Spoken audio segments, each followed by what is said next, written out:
श्रीकृष्ण श्रीकृष्ण श्रीकृष्ण श्रीकृष्ण गुरुर्ब्रह्मा गुरुर्विष्णुः गुरुर्देवो महेश्वरः गुरुः साक्षात् परं ब्रह्म तस्मै श्री गुरवे नमः तस्मै श्री गुरवे नमः।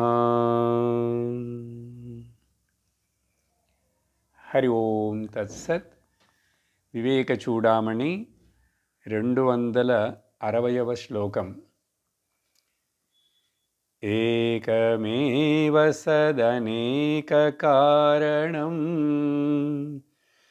కారణాంతర నిరాసకారణం కార్యకారణ విలక్షణం స్వయం బ్రహ్మతత్వమసి భావయాత్మని.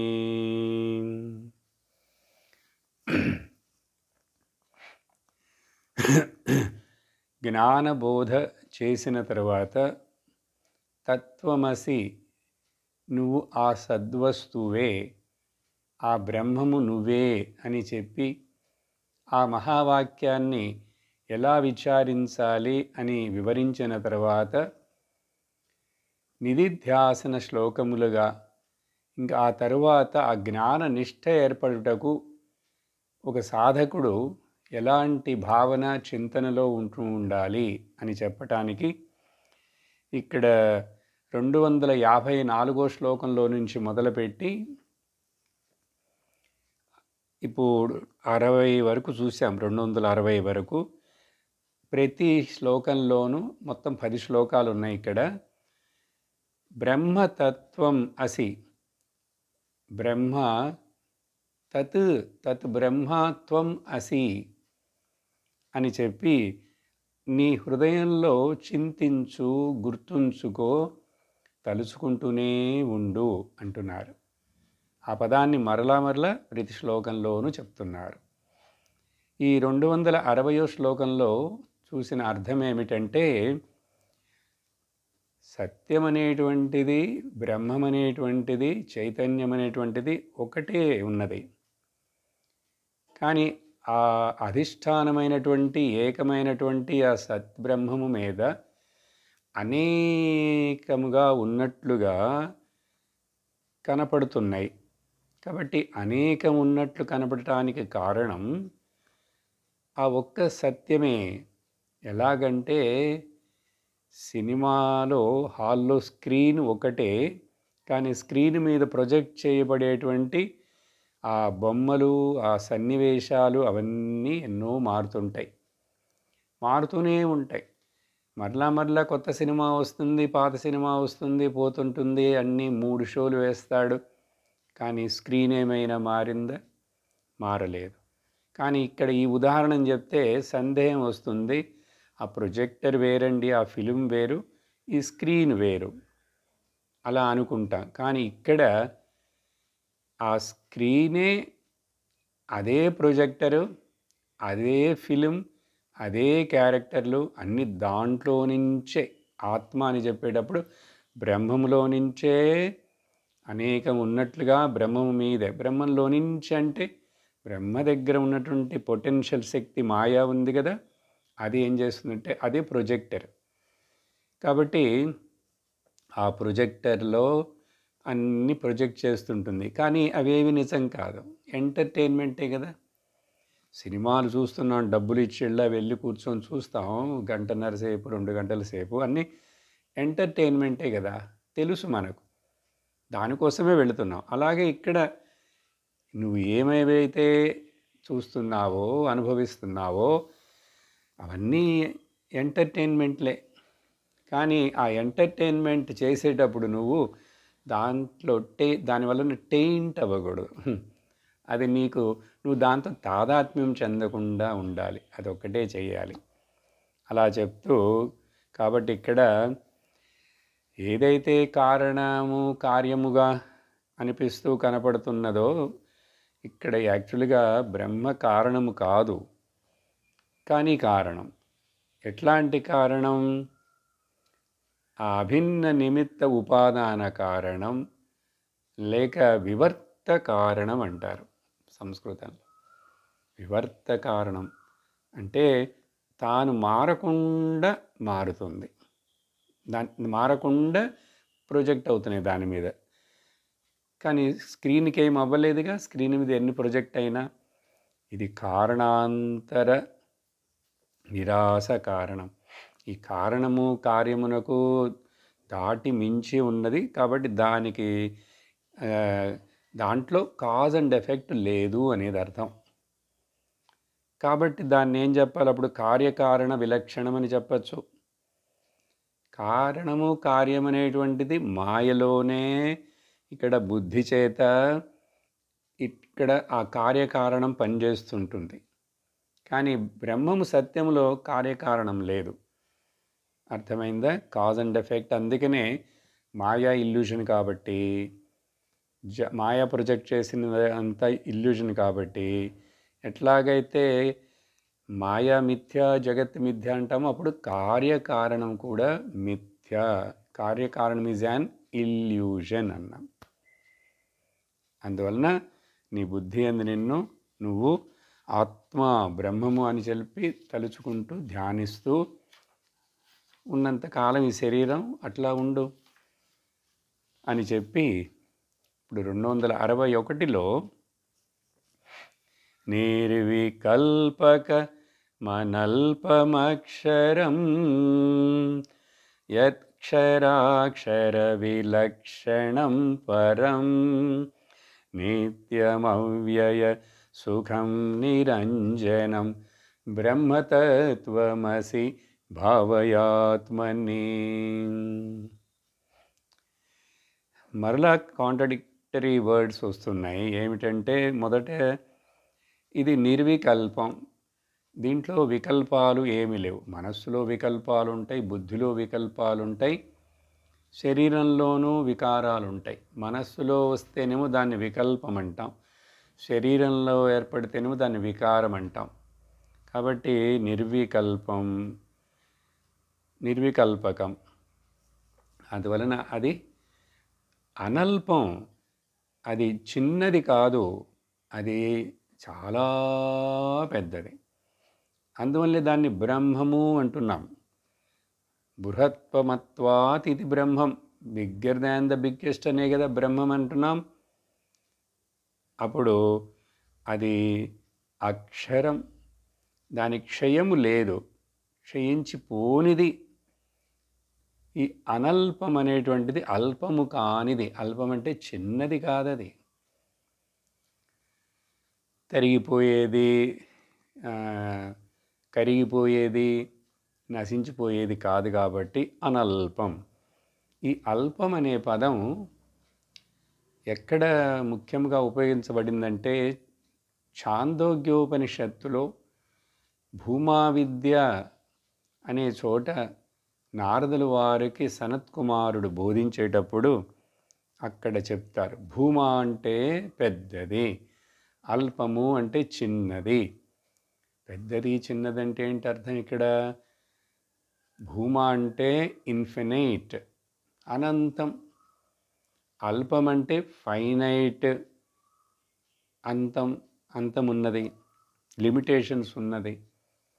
అలా లిమిటేషన్స్ లేనటువంటిది ఏదైతే ఉన్నదో అది భూమ.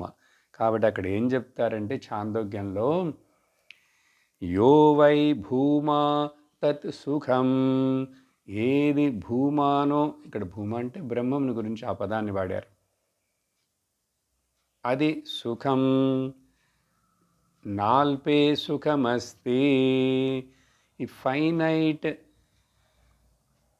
అంతమైపోయే చిన్న చిన్న వీటిల్లో సుఖమే లేదు.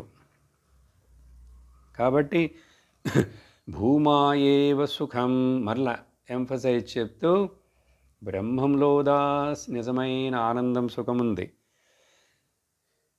భూమాతు ఏవ విజిజ్ఞాసితవ్య, కాబట్టి ఆ బ్రహ్మమునే నేను అని తెలుసుకోవటమే చేయవలసిన కార్యము, చేయవలసిన ప్రయత్నము.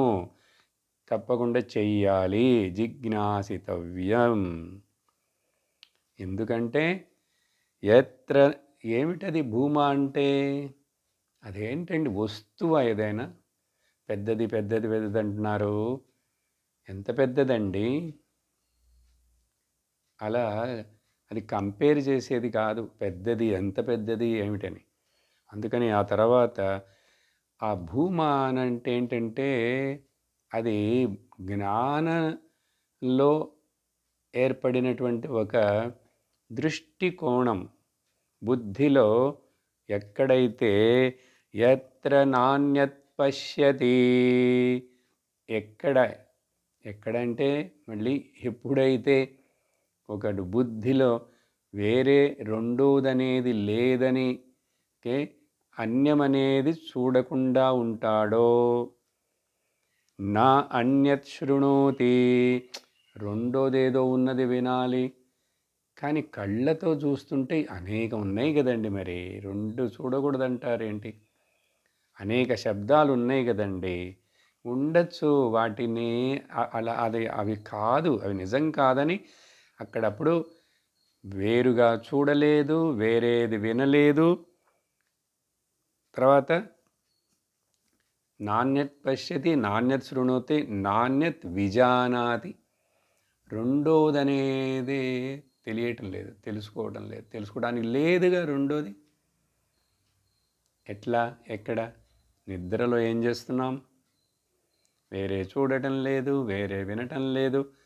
రెండోది అన్యత్ర, రెండోది చింతించట్లేదు.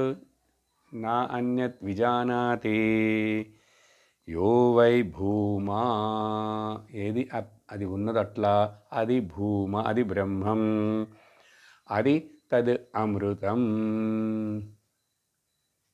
దీనికి వ్యతిరేకం అన్నీ వ్యతిరేకం చెప్తే అయిపోతుంది. యత్ర అన్యత్ పశ్యతి, యత్ర అన్యత్ శృణోతి, యత్ర అన్యత్ విజానాతి తద్ అధ యద్ అల్పం తద్ అల్పం తద్ మర్త్యం. చూడండి, ఎక్కడ భేదం చూస్తామో, ఎక్కడ భేదాన్ని వింటున్నామో, ఎక్కడ భేదాన్ని చింతిస్తున్నామో అది అల్పం, అదిలో సుఖము లేదు, అది అశాశ్వతం, మర్త్యం. ఇది అక్కడ చాలా గొప్ప ఉపదేశం ఛాందోగ్యోపనిషత్తులు 6వ అధ్యాయంలో ఆ పదాన్ని ఇక్కడ ఉపయోగించారు. అల్పమునకు బదులుగా అనల్పం అన్నారు. అల్పము కానిది అంటే అర్థం ఇక్కడ భూమా అని రాసుకోవచ్చు. ఆ తర్వాత క్షర అక్షర, నశించిపోయేది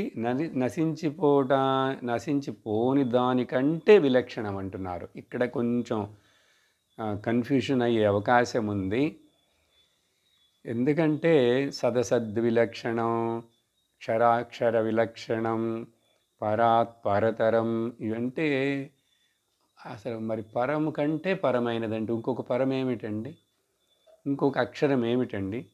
అట్లా ఇంకోటి ఉందంటే ఉంది. ఎక్కడ? శాస్త్రం వేదాంతంలో అప్పుడప్పుడు ఈ అక్షరం అనే పదాన్ని బ్రహ్మమునకు వాడతారు, మాయకు వాడతారు. ఇది జాగ్రత్తగా అర్థం చేసుకోవాలి. దీనికి బెస్ట్గా బాగా ఉదాహరణ అర్థం చేసుకోవాలంటే భగవద్గీతలో 15వ అధ్యాయంలో భగవంతుడు క్షర సర్వాణి భూతాని, ఈ మాయ చేత సృష్టించబడిన కనపడేటువంటి అన్ని సర్వాణి భూతాని అంటే భూతములే కాదు, లేక పంచభూతాలని తీసుకోవచ్చు. అప్పుడు దాంట్లో జడమైనవి చైతన్యమైనవి అన్నీ ఉంటాయి దాంట్లో కదా, కదిలేవి కదలనివి. సో అవన్నీ నశించిపోయేవి. క్షర సర్వాణి భూతాని, కానీ కూటస్థోచర ఉచ్యతే, కూటస్థ అనేది కానీ మారకుండా నశించిపోకుండా ఉన్నది కూటస్థం, దానికి పేరు. అది అక్షరం అని అక్కడ చెప్పారు. ఇప్పుడు ఇక్కడే కన్ఫ్యూజన్ వస్తుంది. కూటస్థం అనేటువంటిది వేదాంతంలో బ్రహ్మమునికి కూడా కూటస్థం అని చెప్పబడుతుంది. కాబట్టి 2 లెవెల్స్గా అర్థం చేసుకోవాలి. అక్షరమని కూటస్థం అంటే బ్రహ్మమునకు ఆ పదాలు చెందుతాయి, కానీ మాయకు కూడా ఆ పదాలు చెందుతున్నాయి. ఎందువలన? మాయ కూటస్థం అనే పదానికి ఇక్కడ కదలనిది, చలించనిది అనే అర్థం బ్రహ్మమునికి చెప్తే, కానీ ఇక్కడ మాయకు కూడా అట్లా చెప్తున్నారు. ఎందుకంటే అంటే మాయ కూటః అంటే కుటిలః. కుటిలః అంటే అది కపటముతో ఉన్నది, అది మనకు భ్రమను కలిగించేది. అందుకని కుటిల బుద్ధి, కపట బుద్ధి, మాయ ఏమారుస్తున్న బుద్ధి ఉంది కాబట్టి కన్నింగ్ నేచర్ అంటారే అలా. అందుకని దాన్ని ఇక్కడ కూట అంటే మాయ అని తీసుకోవాలి అర్థం. అప్పుడు అది అట్లా ఉంటూనే ఇంకా ఎన్నెన్నో సృష్టించుంటుంది, చూపిస్తుంటుంది. ఇంపాసిబుల్ని పాజిబుల్ చేస్తుంది, పాజిబుల్ని ఇంపాసిబుల్ చేస్తుంది. అఘటిత ఘటన పటీయసి మాయ అన్నారుగా. కాబట్టి అప్పుడు మరి ఇంకా అందుకని అక్కడ కృష్ణుడు 15వ అధ్యాయంలో అలా చెప్పిన తర్వాత ఇక్కడ అప్పుడు క్షరపురుషుడు అంటేనేమో అన్నీ సృష్టించబడిన కనపడినవన్నీ. అక్షర పురుషుడు అంటే ఈ నామరూప జగత్తుకు కారణమైనటువంటి ఆ మాయ అని అర్థం. దాన్ని కూటస్థ అని ఆ లెవెల్లో, ఆ కాంటెక్స్ట్లో అట్లా చెప్తే, అందుకని భగవంతుడు తర్వాత వివరిస్తాడు. కూటస్థోక్షర ఉచ్యతే ఉత్తమ పురుష స్త్వన్య. ఉత్తమ పురుషుడని అతడు వేరుగానే ఉన్నాడు, అంటే బ్రహ్మముని దీంట్లో చేర్చలేదు. కాబట్టి ఇక్కడ ఉత్తమ పురుషస్త్వన్య పరమాత్మేత్యుదాహృత. ఉత్తమ పురుషుణ్ణే దాన్ని ఉత్తమ పురుషుడు అంటే ఫస్ట్ పర్సన్. ఇక్కడ ఉత్తమ పురుషుడు సంస్కృతంలో అది పరమాత్మ అని చెప్పబడుతున్నది. అది నువ్వే అది బ్రహ్మమైన నువ్వే అది. అందుకని అక్కడ వివరించి చూస్తే పరమాత్మకి ఉత్తమ పురుషుడిని ఇచ్చాడు. అందుకని ఆ అధ్యాయానికి పేరే పురుషోత్తమ విభాగ యోగం అన్నారు. ఇది ఇప్పుడు ఇక్కడ అందువలన క్షరమునకు అక్షరమునకు విలక్షణం అంటే మాయకు మాయ చేత కల్పించబడిన జగత్తుకు సంబంధం లేకుండా అది వేరుగానే ఉన్నది, పరముగా ఉన్నది. అంటే ఇంకా అది గ్రేటెస్ట్, గొప్పది. అది నిత్యము ఉన్నది. కానీ మాయకు అసలు సపోర్ట్ బ్రహ్మం లేకుండా మాయ ఉండలేదు. మాయ బ్రహ్మం యొక్క అంతరంగ శక్తే. అందుకని మాయను నిత్యం అని చెప్తారు, ఎటర్నల్ అని కూడా. కానీ అది చేత సృష్టించబడినవన్నీ కూడా అనిత్యము. అప్పుడు బ్రహ్మము నిత్యముగా ఉన్నాడు కాబట్టి బ్రహ్మము యొక్క పొటెన్షియల్ శక్తి మాయ అది నిత్యముగానే ఉంటుంటుంది. ఇప్పుడు ఒక మనిషి నేను ఉన్నానండి, నేను శక్తిమాన్, నా యొక్క శక్తిమాన్ లేకుండా శక్తి ఉంటుందా? చూడండి. అందుకని దీన్ని శివశక్తి అని, అర్ధనారీశ్వరని మనకు ఆ సిద్ధాంతాన్ని పురాణాలు అట్లా చెప్పారు. ఈ రెండు విభజించేవి కాదు. కాబట్టి ఎక్కడైతే జ్ఞానశక్తి ఉందో అక్కడే ఇచ్ఛాశక్తి ఉంది, ఎక్కడ ఇచ్ఛాశక్తి ఉందో అక్కడే క్రియాశక్తి ఉంది.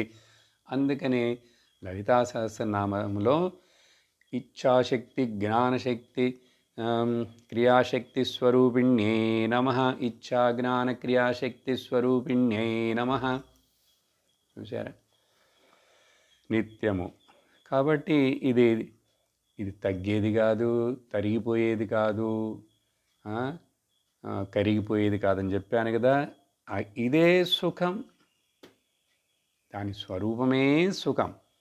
ఇక్కడ సుఖం కోసం ప్రయత్నించాల్సిన, కష్టపడాల్సిన వేరే దేని మీద ఆధారపడాల్సిన అవసరమే లేదు. కాబట్టి ఇది దేని మీద ఆధారపడకుండా, దేని మీద డిపెండ్ అవ్వకుండా ఉన్నది కాబట్టే సుఖం అక్కడ దాని స్వరూపంగా ఉన్నది కాబట్టి అది తరిగిపోని కరిగిపోని వస్తువుగా ఉంది కాబట్టి అది నిరంజనం. దాంట్లో ఏ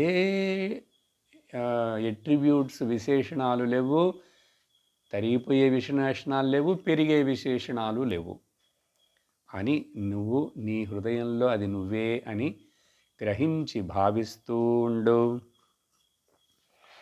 తర్వాత శ్లోకం.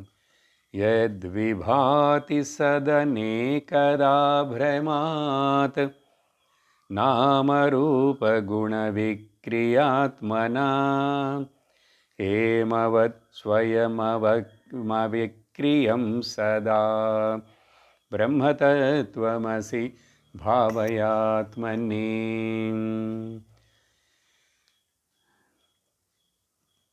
ఏది ప్రకాశిస్తూ ఎప్పుడు స్వయముగా అంతటిని ప్రకాశింపచేస్తూ ఉన్నదో ఆ సదే అది ఒక్కటే సద్. కానీ అనేకదా భ్రమాత్ భ్రమము చేత డెల్యూజన్ చేత ఏమైంది?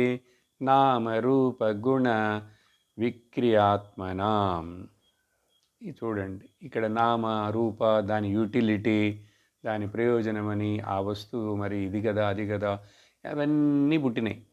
కాబట్టి భ్రమ చేత భ్రాంతి చేత ఈ నామ రూప అండ్ గుణ ప్లస్ విశేషణ క్రియ, ఇక్కడ యాక్షన్ ముఖ్యం ఈ భౌతిక ప్రపంచంలో. అందుకని వ్యవహారం అంటారు. అందుకని దాన్ని వేదాంతం వ్యావహారిక ప్రపంచం. అది ఎంతైనా సరే అది వ్యవహారం అంతే. వ్యవహారంలో ఎప్పుడు కూడా పూర్ణత్వం ఉండదు, కంప్లీట్నెస్ పర్ఫెక్షను ఉండదు. దేర్ఫోర్ అక్కడ ఏం చెప్తాం, అక్కడ స్టెబిలిటీ లేదు కాబట్టి, పర్ఫెక్షన్ లేదు కాబట్టి, అక్కడ రిలయబిలిటీ లేదు, గ్యారంటీ లేదు కాబట్టి అక్కడ సెక్యూరిటీ లేదు. అర్థమైందా? ఇది ఎట్లాగంటే చూడండి, ఉన్నది బంగారం. ఆ బంగారంని రకరకాలుగా మలుస్తాడు ఈ కంసలివాడు. దాన్ని కరగబెట్టి వంచి ఇచ్చేసి ఒక రూపాన్ని తెస్తాడు. రూపాన్ని తేగానే అది ఆభరణమైంది. కానీ హేమవత్ ఆ బంగారంలాగా స్వయం అది ఎప్పుడు అవిక్రియమే. దాంట్లో ఏదైనా అయిందా? అసలు బంగారం అనుకోని తానైందా? తాను ఒకవేళ ఆభరణంగా కనపడ్డా కూడా తనకు తెలుసు, ఎవరికి? బంగారానికి. మనం కూడా బంగారం అయితే నా బంగారం అంటాంగా పిల్లల్ని. బంగారం అయితే మనకు తెలుస్తుంది ఏంటది? అవిక్రియం. నాలో ఏ క్రియలు లేవు, నేనేమి చేయటం లేదు, నేను అకర్త అభోక్త కాబట్టి అసంగ, కాబట్టి అవికార, కాబట్టి అనంత. విక్రియం దీంట్లో లేదే లేదు, బంగారంలో అవిక్రియం సదా. అదేలాగా బ్రహ్మములో ఏదేదో కనపడుతున్నాయి. ఇంత పెద్ద ప్రపంచం ఉంది కదండి, మరి ఇన్ని వస్తువులు ఉన్నాయి, ఇంత వ్యవహారం ఉంది, మరి జీవితం అంటే ఇవంతా ఉంది, తలనొప్పిగా ఉంది కదండి, కష్టాలు పడుతున్నాం కదండి, తంటాలు పడుతున్నాం కదండి అంటే అవన్నీ కలలోలాగా పడుతున్నావు. కలలోలాగా అంతే.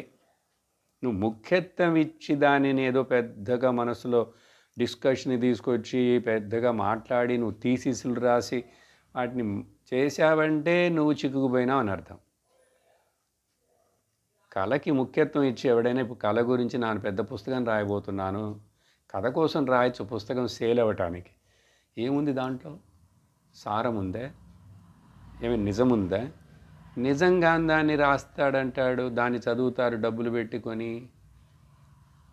హ్యారీ పాటర్ అనేదో తీస్తే ఆ పుస్తకం ఏం ప్రపంచంలో అంత అమ్ముడు పోయి అన్ని డబ్బులు వచ్చినాయి ఏంటి? అంత కల్పితం.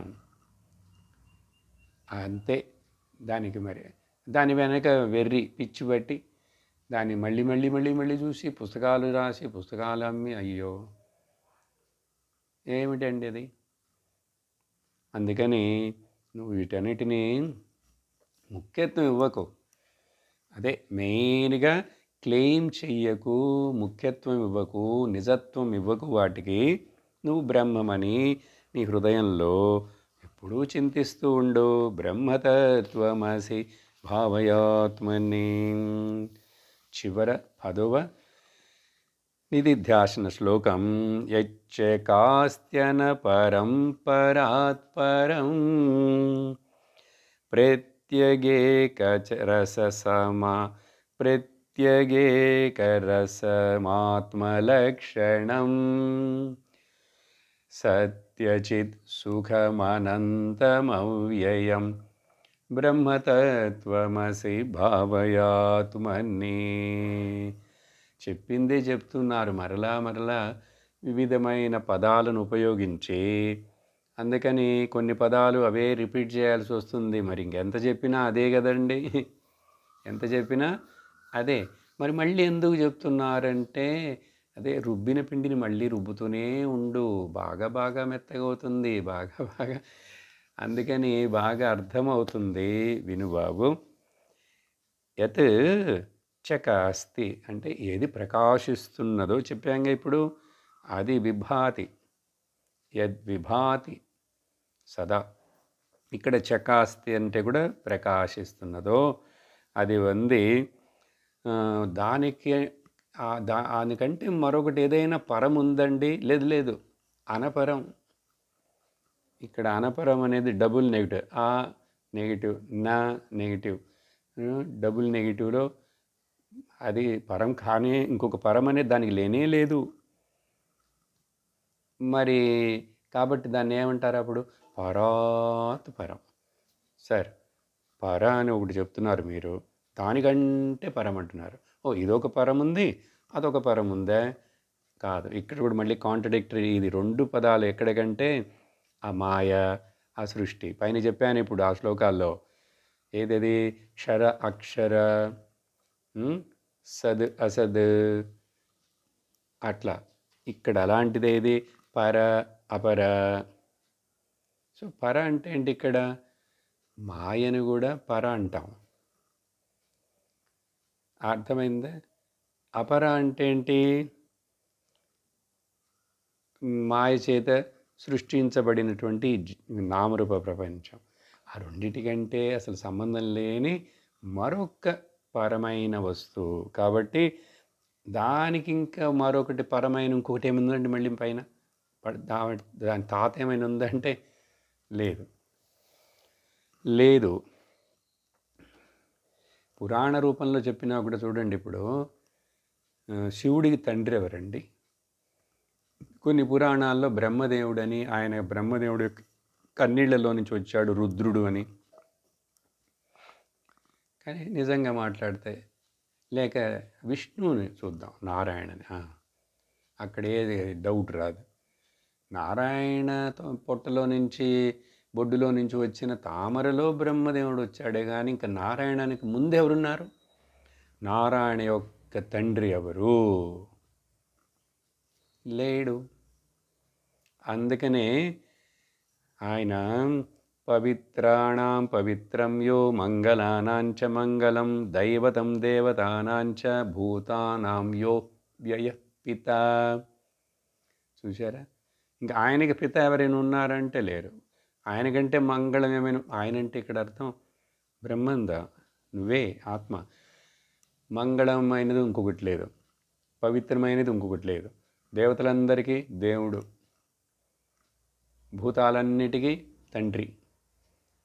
అందుకని ఇంకా ఆ తర్వాత క్వశ్చన్ వేస్తే ఆయనకి తండ్రి ఎవరని ఇంకా ఏం చెప్పాలంటే నువ్వే అని చెప్పాలి. ఎందుకంటే క్వశ్చన్ వేస్తున్నవాడు నువ్వు ఉన్నావు కదా. అన్నీ నువ్వే. ఆ నేను అనేటువంటి అఖండ సచ్చిదానంద చిత్ ఘన ఏక నిత్య సార సత్య అహం. అది. అందుకని ఇంకా ప్రశ్నించి ఏదో పెద్ద ఇంటెలిజెంట్ అని అనుకోకు. ప్రశ్నలన్నీ అణిగిపోయి మౌనమైపోవాలి. అందుకనే మౌనంలోనే ఆ జ్ఞానోదయం అవుతున్నది. నిజంగా నిద్రలో మౌనమే కదా. గురకబెడుతుంది శరీరం, పక్క వాళ్ళకి డిస్టర్బెన్స్. కానీ మీరు మీ స్వరూపంలో మీరున్నారు. మౌనమే అక్కడ. మనస్సు లేదు, ఇంద్రియాలు లేవు, ప్రపంచం లేదు అక్కడ. కానీ ఆనందంగా ఉంది, మౌనం లేదు, ఏమీ లేదు, మౌనంగా ఉన్నాం, ఆనందంగా ఉంది. కాబట్టి అప్పుడు నిజంగా నేను నిశ్శబ్ద స్వరూపం. కానీ ఆ అశబ్దమస్పర్శమరూపం అగంధం, నాలోంచి మాయ అనేది ఒకటి ఇట్లా మేలుకున్నప్పుడు అదేంటో చేస్తుంటుంది, ఆట ఆడుతుంటుంది, స్పోర్ట్ జరుగుతుంటుంది, ప్లే. కాబట్టి అటువంటిది ఇది పరాత్పరం. ప్రత్యక్ ఏకరసం. ప్రత్యక్ అంటే నువ్వుగానే, నువ్వే ప్రత్యక్. పరాక్ అంటే బయట, ముందు, ఇంకొకటి. ప్రత్యక్ నేనే. అందుకని ప్రత్యేగాత్మ అంటారు. అది ప్రత్యేకంగా తానుగానే ఉంది. అది దానిగానే ఉంది కదా. ఇప్పుడు ఎవరి నుంచి తలుపు కొడతారు, కొట్టంగానే మనకు తెలిసిన వాళ్ళే. రాత్రి అని మనం తలుపు కొట్టినప్పుడు ఎవరు అంటాం. అతడు ఏమంటాడు? నేనే. నేనే అంటే ఆ గొంతు మనకు తెలుస్తుంది, గుర్తుపడతామని చెప్పి నేనే అంటాడు. మీ అబ్బాయి ఎవరైనా అనుకోండి, మీ బంధువు ఎవరు వచ్చారు, నేనే. మళ్ళీ అడిగాం, ఎవరు? నేనేదా. ఇంకప్పుడు కూడా గుర్తుపట్టకపోతే నేనే రాముణ్ణి అంటాడు. నేనేదా, ఐఆమ్ ఓన్లీ. కాబట్టి అక్కడ ఐ ముఖ్యంగా ఉంది పేరు కంటే కూడా. చూసారా? ప్రత్యేక. అదేంటి? ఏకరసం. ఏకరసం. ఈ ఆత్మ యొక్క లక్షణం ఏంటంటే బ్రహ్మ. దేని గురించి మాట్లాడుతున్నామో, నీ స్వరూపం నా స్వరూపం అన్నీ ఒకటే. అది ఏకరసం, ఒకే టేస్ట్. రసం అంటే ఇక్కడ ఏదో రుచి అనుకోకూడదు. ఎందుకన్నారంటే అది ఒక్కటిగానే ఉన్నది. ఓకే, ఆనంద ఘనముగా ఉంది, చిత్ ఘనముగా ఉంది, సత్ ఘనముగా ఉంది. అందుకని సత్తు చిత్తు ఆనందం మూడు వేరువేరు ఏదేదో కాదు. సత్తే చిత్తు, చిత్తే సత్, సత్ చిత్తే ఆనందం, ఆనందమే సత్ చిత్. ఇది ఎక్కడో తేడే కన్ఫ్యూజ్ అవ్వకూడదు. నేనే. కాబట్టి చూడండి, చెప్పారు 3 నెలలు సత్ చిత్ సుఖం, అది అనంతం. అందుకని మళ్ళీ నాలో ఉన్న సత్య సుఖం వేరండి, అతనిలో ఆవిడలో ఉన్నది ఒకటే. అది అర్థం చేసుకోవాలి. మొదట నిన్ను నువ్వు ఇట్లా అర్థం చేసుకోవాలి, ఒక్కటే. అందుకని నిద్రలో అనుభవం ఏం చెప్పాం? అందరికి ఒకటే. అదే 100 మందిని కూర్చోబెట్టి వడ్డిస్తే అవే పదార్థాలు పెట్టినా కూడా ఒకటికొకటి నచ్చుతున్నది, ఒకటి నచ్చట్లేదు. ఒకటి నాలికకి ఉప్పు తక్కువగా ఉందంటాడు, ఇంకోటికేమో ఉప్పు సరిపోయిందంటాడు, ఇంకోటి ఉప్పు ఎక్కువైందంటాడు. చూసారు? అది వాళ్ళ ఉపాధి. వాడికి ఏదైనా లోపం ఉంటే నాలిక పూసిన వాడికి కొంచెం కారం తగిలిన కారం ఎక్కువ ఉంది. చూసారా? కానీ వడ్డించింది అదే అని నిద్ర. ఆ 100 మందిని నిద్రపుచ్చాం. 100 మంది నిద్రపుచ్చితే అందరినీ లేచిన తర్వాత 100 మందిని ఇంటర్వ్యూ చేయండి, అందరూ బాగా నిద్రపోయినానండి అంటాడే, కానీ ఇంకేం చెప్పలేడు. కొంచెం వివరించే, ఒక్క నిమిషమైన వివరించు. ఏముంది వివరించేందుకు? ఏం చెప్తాను? నేను హాయిగా నిద్రపోయినాను. అంటే ఏంటి ఇంక చూడండి, అందరూ అదే చెప్తున్నారు. కాబట్టి అందరూ బ్రహ్మమే నిద్రలో. ఈ జ్ఞానం వస్తున్నప్పుడు కూడా అందుకనే జ్ఞాని దృష్టిలో అందరూ జ్ఞానులే, అంతా జ్ఞాన స్వరూపమే. కానీ ఉపాధి స్వరూపంలో చూస్తే మూర్ఖుడు, అజ్ఞానుడు, దుర్మార్గుడు, క్రిమినల్ అందరూ ఉంటారు. బ్రహ్మతత్వమసి భావయాత్మన్నే, దీనితోటి 10 శ్లోకాలు అయినాయి. ఇప్పుడు దీన్ని కంక్లూడ్ చేస్తూ శంకరాచార్యులు వారు ఏం చెప్తున్నారంటే, కాబట్టి అర్థమైందా, విన్నావా బాగా, ఏదో చెప్పింది చెప్తున్నారు ఏంటంటే బ్రహ్మం అంటారు, బ్రహ్మం బ్రహ్మం బ్రహ్మం అంటే అది నేను అంటుంటారు. ఇంకేదైనా కొంచెం కథ చెప్పండి, వేరే ఏం కథ కావాలి, నీ కథ నువ్వు మొదల్లో తెలుసుకోవాలి. ఇదేంటంటే మనం మన గురించి మనం తెలుసుకోం, కానీ ప్రపంచం మొత్తాన్ని గురించి తెలుసుకుందాం అనుకుంటుంటాం. ఈ సైంటిస్ట్ చేసే పని ఇది. నీకు అప్పుడు తృప్తి రాదు, ఆనందము రాదు, లేక ఏం చెప్పాలి, పిహెచ్ఎస్ వాల్యూస్ నీకు దొరకవు, పీస్, హ్యాపీనెస్, సెక్యూరిటీ. అందుకని ఏం చేయాలో తెలుసా, ఉక్తమర్థమిమమాత్మని స్వయం భావయేత్ ప్రథితయుక్తిభిర్ధియా సంశయాదిరహితం కరాంబువత్ తేన తత్వనిగమో భవిష్యతి. చక్కగా కంక్లూడ్ చేసి, బాబు శిష్యుడా, ముముక్షుడా, సాధకుడా, ఈ చెప్పింది అర్థమైందా, చెప్పింది ఇలా అర్థం చేసుకొని నువ్వు నీయందు, అది నువ్వే, నీ గురించే చెప్తున్నది శాస్త్రం. గుర్తుంచుకోండి, శాస్త్రాలు ఎన్నో ఉన్నాయి, ఎంతో పెద్దవి ఉన్నాయి. భారతం 1,00,000 శ్లోకాలు, మిగతా పురాణాలు 4,00,000 శ్లోకాలు, ఉపనిషత్తులు ఎన్ని, వేదాలు 1,00,000 శ్లోకాలు ఉన్నాయిట, మంత్రాలు.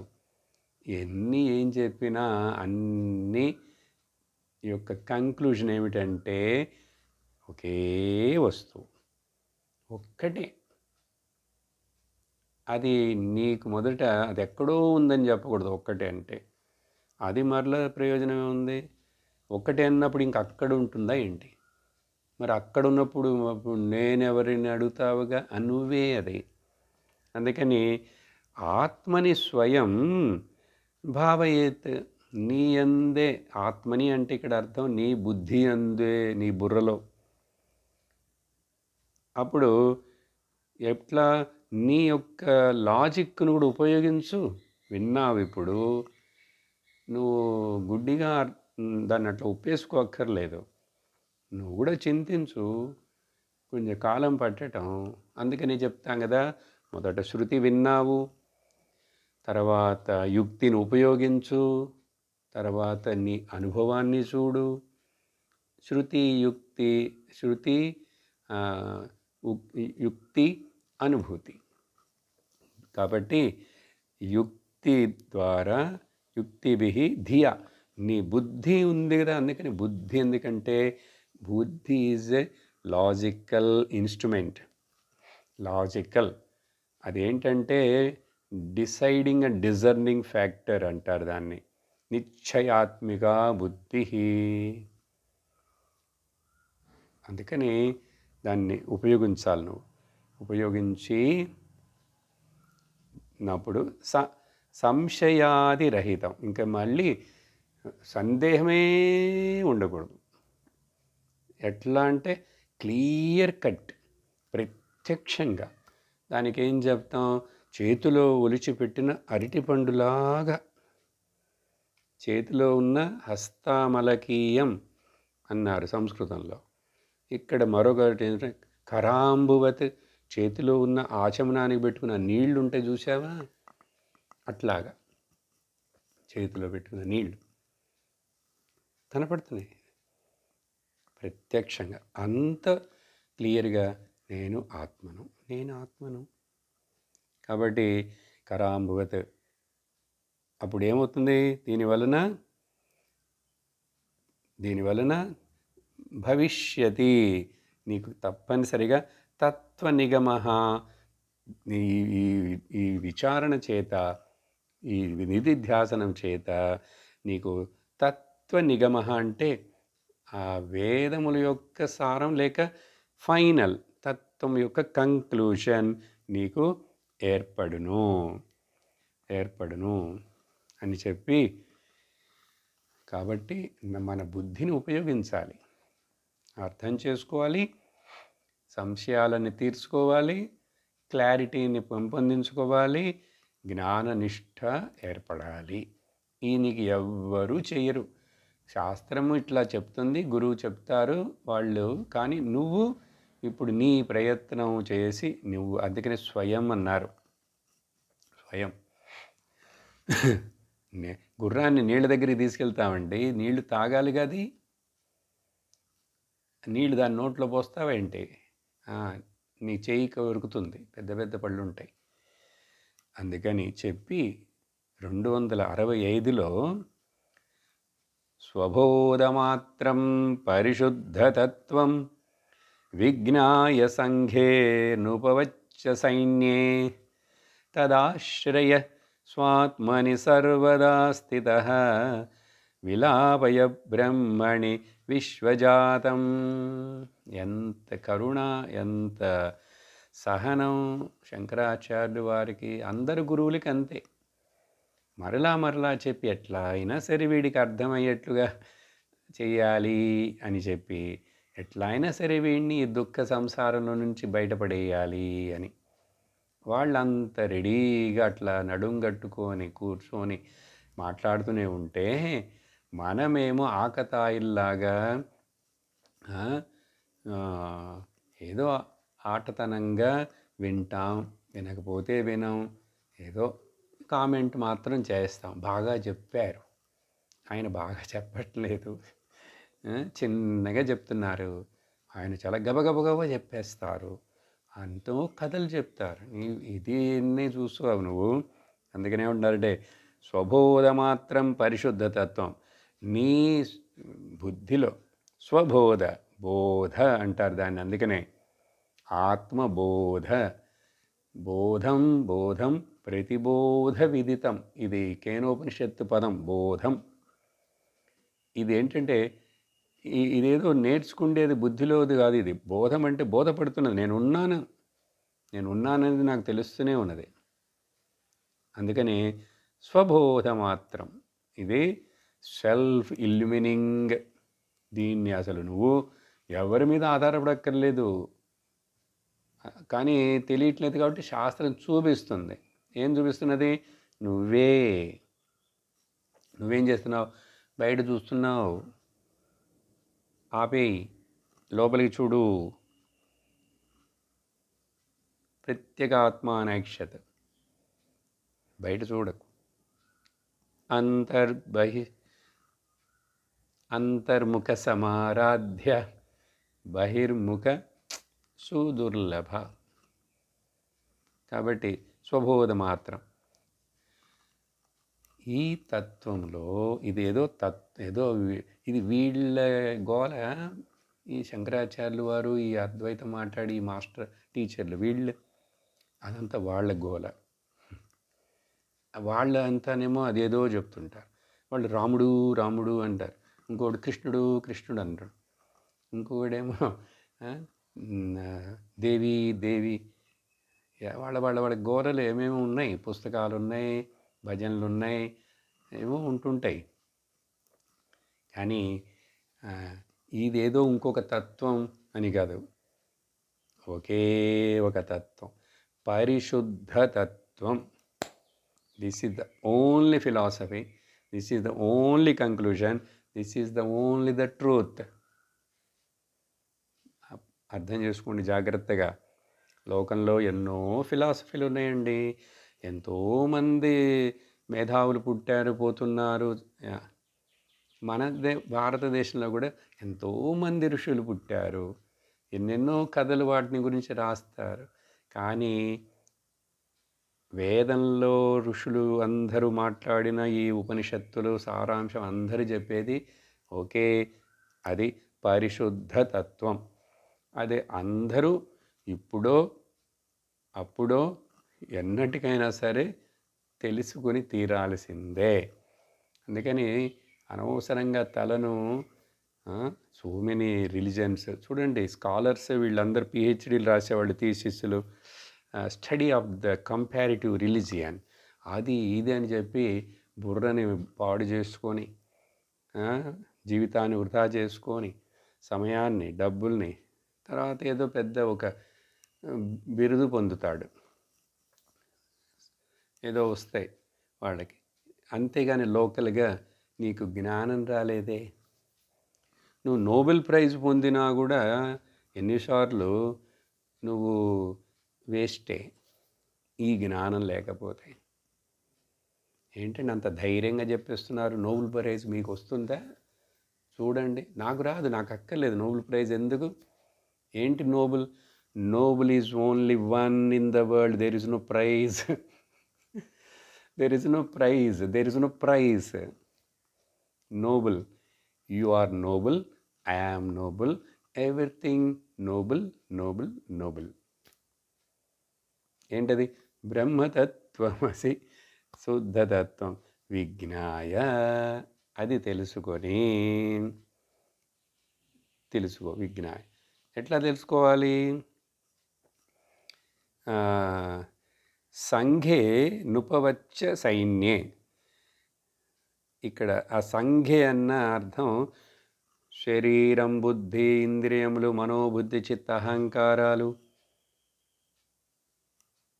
వీటన్ని ఇది సంఘాతం, పంచభూతముల యొక్క సంఘాతం. సప్తధాతువులు ఈ సంఘాతంలో ఇదంతా ఇట్లా కలిసి ఉన్నా కూడా ఇప్పుడు ఈ మాట్లాడే ఈ జీవుడు, ఇది బ్రహ్మం ఇక్కడి నుంచి ఈ సంఘాతమైన శరీరం పెట్టుకునే మాట్లాడుతున్నాడు, గంట సేపు మాట్లాడుతున్నాడు. మీరు వింటున్న వాళ్ళు కూడా ఆ సంఘాతం చెవులు, తల అన్నీ పెట్టుకొని యూట్యూబ్ చూస్తూ వింటున్నారుగా చాలామంది. అందుకని ఆ సంఘాతం అంటారు దాన్ని. ఈ సంఘాతం అంతా ఇట్లా ఉన్నా కూడా దీంట్లో ఆ పరిశుద్ధ తత్వాన్ని నీవుగా అన్టచ్డ్గా ఉన్నావని గుర్తించు. ఎట్లా? ఉదాహరణ ఇస్తున్నారు ఆయన శంకరాచార్యులు వారు. ఏమనంటే, ఒక చాలా పెద్ద సైన్యం ఉందండి, ఒక దేశం, ఒక రాజు యొక్క సైన్యం. అంతమంది సైన్యం ఉన్నా కూడా ఆ సైన్యం మధ్యలో రాజు ఎవడని గుర్తించలేం. చూడండి, ఎందుకంటే రాజు టీవీగా ఉంటాడు, ఆయన కిరీటము, ఆయన రథము, ఆయన లేక ఒక సభ తీసుకోండి, రాజసభ. ఇక్కడ సైన్యం అన్నారు, రాజ్యసభ. రాజ్యసభలో ఎంతోమంది ఉంటారు, పెద్ద రాజుగారు రాగానే అందరూ లేచి నిలబడతారు. అందరి మధ్యలో ఆ ఎత్తైన సింహాసనం మీద ఆయన ఒక గంభీరమైనటువంటి ఆ కళతోటి, ఆభరణాలతోటి తేజస్సుగా కూర్చొని ఉంటే అందరిలో రాజు ఎవరిని కనుక్కోలేవా? అట్లా ఎట్లయితే రాజాని గుర్తిస్తామో సాధారణ సైనికులు, మనుషుల మధ్యలో, అలాగే ఇంద్రియ మనోబుద్ధి సంఘాతం శరీరం మధ్యలో, నీ హృదయంలో, నీ బుద్ధి అందే నేను అని చెప్పి పరిశుద్ధ తత్వమని గుర్తించు. తద్ ఆశ్రయ, దాన్నే ఆశ్రయించుకో నీ యందే. ఎప్పుడు? సర్వదా, అన్ని కాలాల్లో. ఇప్పుడు తెలుసుకున్నావంటే ఇంక వదిలిపెట్టకు. అర్థమైందా? వదిలిపెట్టకు. సర్వదా స్థిత, నీ యందే నువ్వు, నిన్ను విడిచి వెళ్ళకు. వ్యవహారం చెయ్యి, కొంత శరీరం ఉన్నంత వరకు వ్యవహారం జరుగుతున్నా కూడా నేను నిస్సంగుడను, నాకు పుణ్యపాపాలు లేవు, నాకు ధర్మాలు లేవు, ఏంటంటే అట్లా చెప్తే అప్పుడు పాపం చేయొచ్చు అంటారా? అట్లా చెప్పలేదు. అధర్మంగా ఉండమంటారా? అట్లా చెప్పలేదు. శరీరంతో చేసే పనులన్నీ ధర్మంతో కూడినవి చేయాలి. కానీ ఈ ధర్మాధర్మాలు పుణ్యపాపాలతోటి నాకు సంబంధం లేదని నేను జ్ఞానస్వరూపుడని గుర్తించి ఎప్పుడు అట్లా గుర్తుంచుకో అంతే. అట్లా వీటన్నిటిని విలాపయ ఈ విధంగా చింతిస్తూ బ్రహ్మణిలోనే సర్వదా స్థిత బ్రహ్మణి నియందే ఏం చేయాలి? విశ్వజాతం విలాపయ.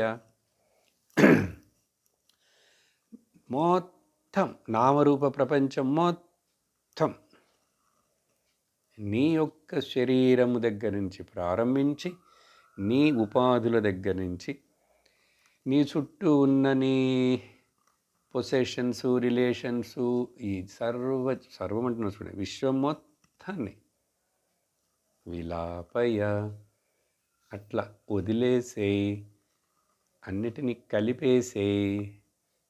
ఎక్కడ? నీ అందే కలిపేసేయి. నువ్వు ఆధారం, నువ్వు ఉంటేనే అవన్నీ. కాబట్టి నువ్వు ముఖ్యం. చూసారా, మనిషి ముఖ్యం కదా అంటాం. ఇంకా మనిషి పోయిన తర్వాత ఏమున్నాయి? ఆయన బంగళాలు ఉన్నాయి, ఇళ్ళు ఉన్నాయి, ఇక్కడ డబ్బులు ఉన్నాయి, ఏముంది సంబంధం లేదుగా. అప్పుడు ఎవరు ముఖ్యం? మనిషి. కానీ ఈ చుట్టూ ఉన్న ఈ మనుషులకి ఆయన పోయిన తర్వాత అబ్బా పోయినాడు అని చెప్పి ఇంక ఇవన్నీ పాకులాడుకొని వీటి కోసం పరిగెడుతూ కొట్టుకుంటారు. వాళ్ళు కొంచెం కాలం కొట్టుకొని అట్లా అన్నీ పెట్టుకొని వాళ్ళు వదిలేసి వెళ్ళిపోతారు. ఏమిటి కదా? అందుకని ఇట్లా చింతించు. మరలా చెప్తున్నారు 266లో. అప్పుడు ఈ పర్టికులర్ టాపిక్ ఇక్కడితో ముగుస్తుంది. ఎట్లా?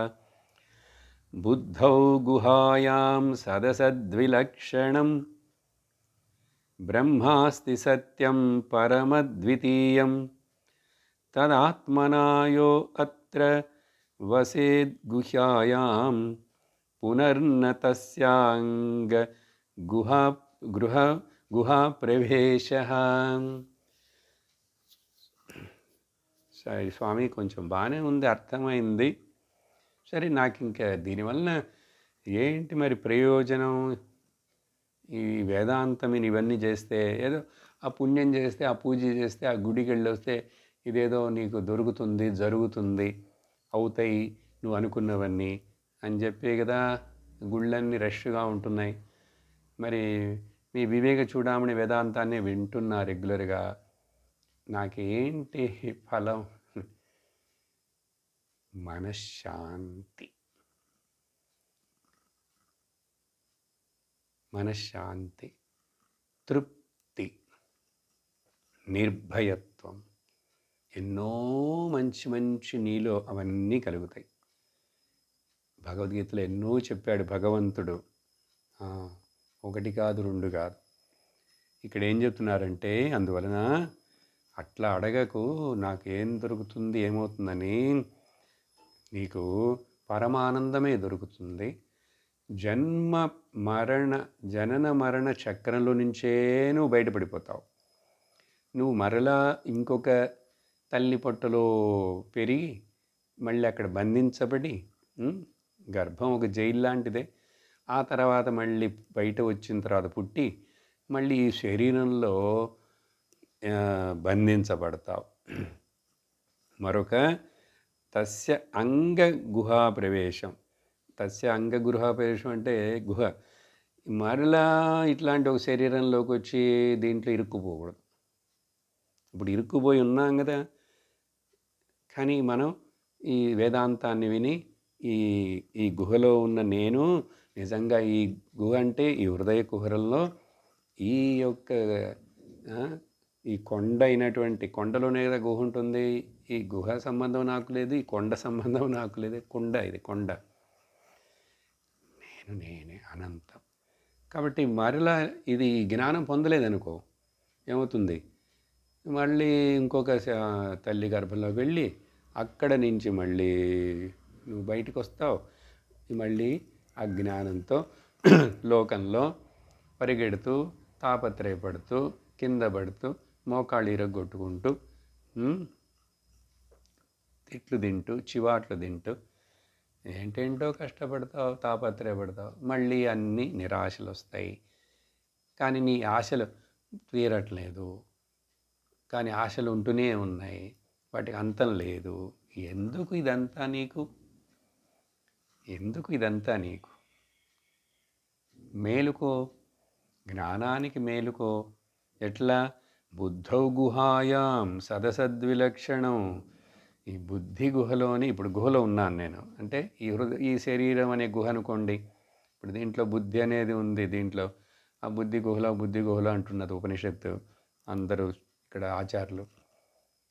ఇక్కడ బుద్ధౌ గుహాయ. కానీ నేను ఈ శరీరము ఈ బుద్ధి వలన వ్యక్తమవుట చేత చైతన్యముగా నేనని ఆ నువ్వు అహంకారం పడవలసిన చిన్న నేను కాదది. It is not a small I. అర్థమైందా? అందుకని గుహాయ ఇది సత్తుకి అసత్తుకి విలక్షణం. మరలా కాంట్రడిక్టరీ స్టేట్మెంట్ చూడండి. సదసద్విలక్షణం చెప్పాను ఆల్రెడీ నేను. అక్షరాక్షర విలక్షణం,